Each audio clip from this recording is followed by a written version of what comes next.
Computer take इन हिंदी में आपका स्वागत है। मैं मोहम्मद फैज़ान। तो चलिए शुरू करते हैं माइक्रोसॉफ्ट एक्सेल 2010। तो चलिए शुरू करते हैं माइक्रोसॉफ्ट एक्सेल को ओपन कर लेते हैं। डबल क्लिक करके ओपन कर लें। आज के इस वीडियो में हम शुरू करने वाले हैं व्यू मेन्यू में कुछ कमांड्स हम जान लेते हैं। यहाँ तक जूम तक, शो, जूम, वर्क व्यूज़ क्या होता है, ये सब क्या होता है इसको थोड़ा जान लेते हैं। नॉर्मल व्यूज़ होता है, ये जो अभी हमारे सामने आ रहा है ये नॉर्मल व्यूज़ कहलाता है। अधिकतर हमारा एक्सेल नॉर्मल व्यूज़ में चलता है। पेज लेआउट व्यूज़ अगर हम इसको कर देंगे तो हमारा ये पेज लेआउट व्यूज़ में कन्वर्ट हो जाएगा कि एक पेज पर कितने सेल्स या कितनी रो आएंगी उसके हिसाब से। तो ये पेज लेआउट में कन्वर्ट हो गया है। ये देखिए अब ये पेज वाइज आ रहा है। इसको थोड़ा छोटा कर लेते हैं। जूम पैनल से यहाँ से नीचे से माइनस कर लेते हैं और देखते हैं। तो ये देखिए ये पेज वाइज आ गया है। अब ये पेज वाइज कन्वर्ट हमारा एक्सेल खुल रहा है। ये पेज लेआउट व्यू है।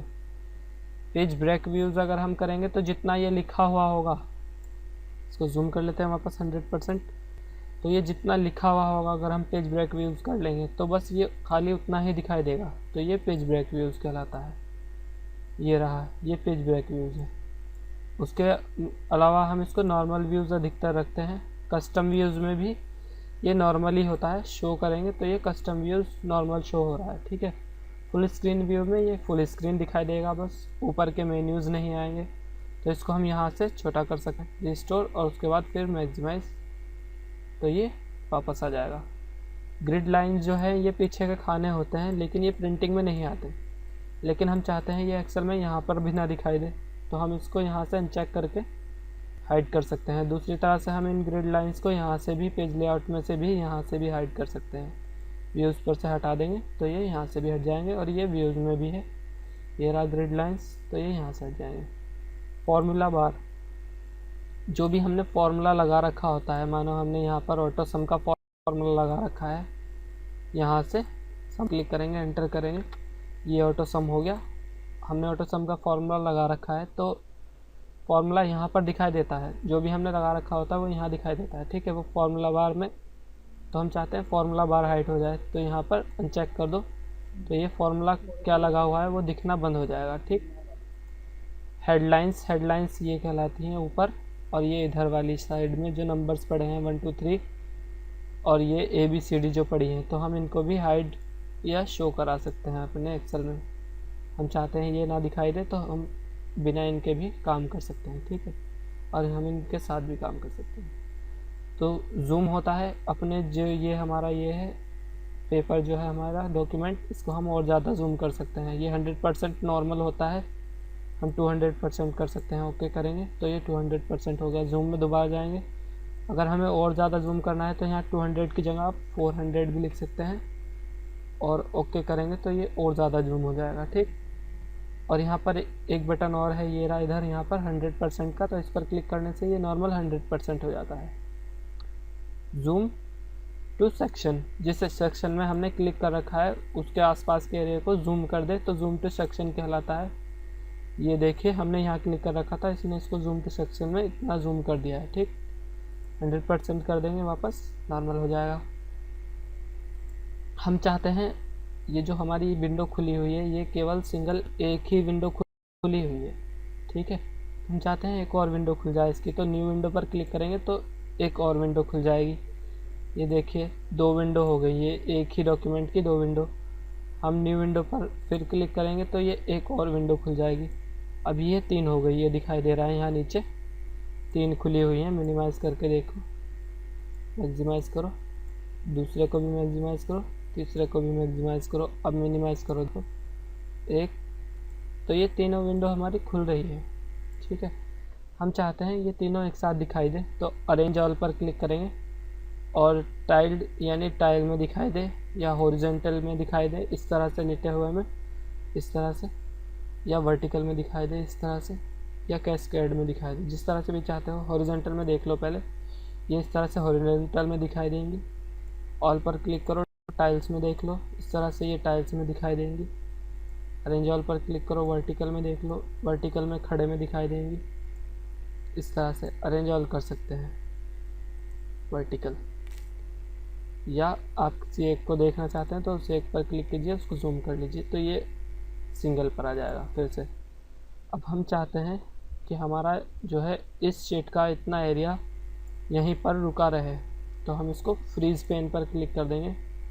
यहाँ ऊपर फ्रीज़ रो फ्रीज़ करनी है या कॉलम फ्रीज़ करना है या फ्रीज़ पेन करना है, फ्रीज़ पेन करना है हमें। तो ये जहाँ पर भी ये वाला आएगा, ये वाला ब्लैक वाला, तो वहाँ से ऊपर का एरिया फ्रीज़ हो जाएगा। मतलब जहाँ हमने क्लिक किया होगा वहाँ पर ये लाइन आ जाएगी और वो ऊपर का एरिया फ्रीज़ हो जाएगा। हम इसको अनफ्रीज़ कर लेते हैं, अनफ्रीज़ पेन। अब यहाँ ऊपर क्लिक कर लेते हैं और यहाँ पर फ्रीज़ पेन कर लेते हैं, तो ये ऊपर फ्रीज़ हो गया है, ये साइड का एरिया भी फ्रीज़ हो गया है और ये ऊपर का एरिया भी नहीं, ये ऊपर का एरिया फ्रीज़ हो गया है। ठीक है, तो ये इस तरह से ये फ्रीज़ पेन कहलाता है। इसको अनफ्रीज़ कर लें। आप रो फ्रीज़ कर सकते हैं, ये वाली रो फ्रीज़ करनी है, ये रो फ्रीज़ कर लीजिए। तो अब ये रो फ्रीज़ हो गई है, तो ये रो यहीं रहेगी ऊपर वाली और बाकी सब ये चलता रहेगा। इसको अनफ्रीज़ कर सकते हैं, रो को अनफ्रीज़, रो अनफ्रीज़, या आप कॉलम फ्रीज़ कर सकते हैं। इस कॉलम को सिलेक्ट करेंगे और फ्रीज़ में जाएंगे, फ्रीज़ कॉलम पर क्लिक कर देंगे, तो ये कॉलम फ्रीज़ हो गया है। अब आप इधर को जाते हैं, जैसे इधर को कीबोर्ड के बटन से, तो ये यहीं पर रहेगा ए वाला। ठीक है, ये आगे को जा रहा है देखिए, और ये यहीं पर है। इस तरह से हम फ्रीज़ कर सकते हैं कॉलम को भी। तो ये कॉलम फ्रीज़ हो गया है। कॉलम को वापस अनफ्रीज़ कर सकते हैं, सिलेक्ट करो अनफ्रीज़, तो ये अनफ्रीज़ हो जाएगा। स्प्लिट कर सकते हो, आप चाहते हो यहाँ से आगे का डाटा अलग हो जाए और यहाँ का ऊपर का अलग, तो स्प्लिट कर सकते हैं। तो ये स्प्लिट हो गया है। अब हम ऊपर भी वर्क कर सकते हैं और नीचे भी, दोनों जगह वर्क कर सकते हैं। ठीक है, तो ये फ्रीज़ नहीं होता, ये होता है स्प्लिट करना, यानी ऊपर का थोड़ा वर्क आपको यहाँ का ऊपर का वर्क इस वाली जगह का यहाँ नीचे टाइप करना है, तो आप इसकी मदद से आसानी से कर सकते हैं देख कर। तो इसमें आपको बार बार घूमना नहीं पड़ेगा, इसकी मदद से स्प्लिट करके देख सकते हैं। और बाद में इस स्प्लिट को इस तरह से सिलेक्ट करते हुए हटा देंगे, तो ये हट जाएगा। ऊपर को कर देंगे, ये हट गया। ठीक है, और वो लिखा हुआ वहीं आ जाएगा।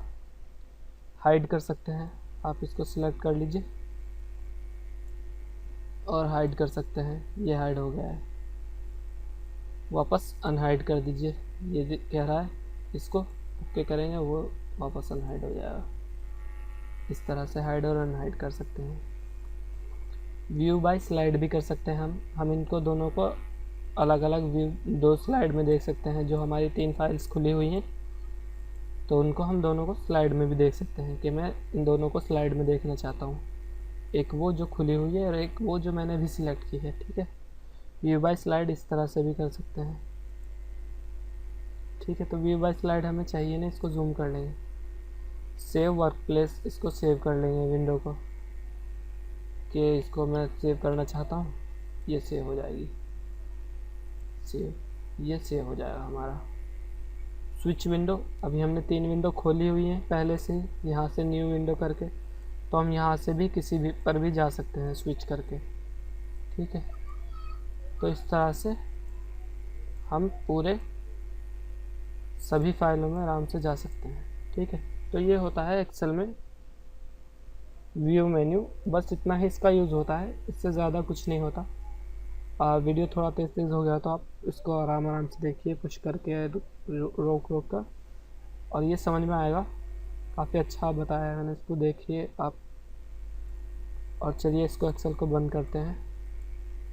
अगर वीडियो पसंद आया तो वीडियो को लाइक ज़रूर करें और चैनल को सब्सक्राइब कर लीजिए, क्योंकि अब हम वीडियो एडिटिंग के ट्यूटोरियल जल्द ही डालने वाले हैं।